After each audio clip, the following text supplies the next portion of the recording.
చాలా మంది రైతులు లేదు కంపెనీ వాళ్ళు చెప్పమన్నారు ఇంకా బ్యానర్ పెట్టిరని చెప్తున్నావా లేకపోతే నిజంగా రైతులు వేసుకో నా మనస్ఫూర్తిగా పంట చేనులో ఉండి చెప్తున్నానా నాకు ఆనకాలం పెడితే మంచిగా తేలిందన్న పంట. ఇప్పుడు కూడా రబీ సీజన్ లో నేను 4 ఎకరాలు పెట్టినా 10 ఎకరాలు పెట్టినా. ప్రజెంట్ మనం ఉన్నది ఎన్ని రోజులు ఉంటుంది ప్రజెంట్ ఇప్పుడు ఇది ఒక 8 రోజులు ఉంటుంది.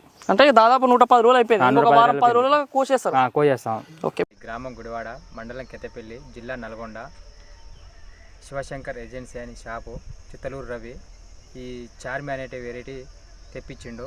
నేను పోయిన ఆనకాలం పెట్టుకున్నా, నాకు 33 క్వింటాలు వచ్చింది. మొన్న యాసింగ్ పెట్టుకుంటే 36 క్వింటాలు నాకు వచ్చింది దిగుబడి. ఇంకా బాగుందని మళ్ళీ ఇప్పుడు ఈ సీజన్లో ఆనకాలం మళ్ళీ తెప్పిస్తే మళ్ళీ తెచ్చుకున్నా. ఇప్పుడు ఆనకాలం నారుమడి దున్నుకున్నా, పోసుకుందాం అని తెచ్చుకున్నా. నాకు ఈ వెయిట్ కూడా బాగా వస్తుంది, నారు కూడా మంచిగా ఉంది. మా ఐకేపీ సెంటర్లో కూడా ఏ గ్రేడ్ పోయింది. నాకు ఎలాంటి ప్రాబ్లం లేదు. మిల్లర్ల ద్వారా గట్టా ఐకేపీ సెంటర్లో కూడా ఎలాంటి ప్రాబ్లం లేదు.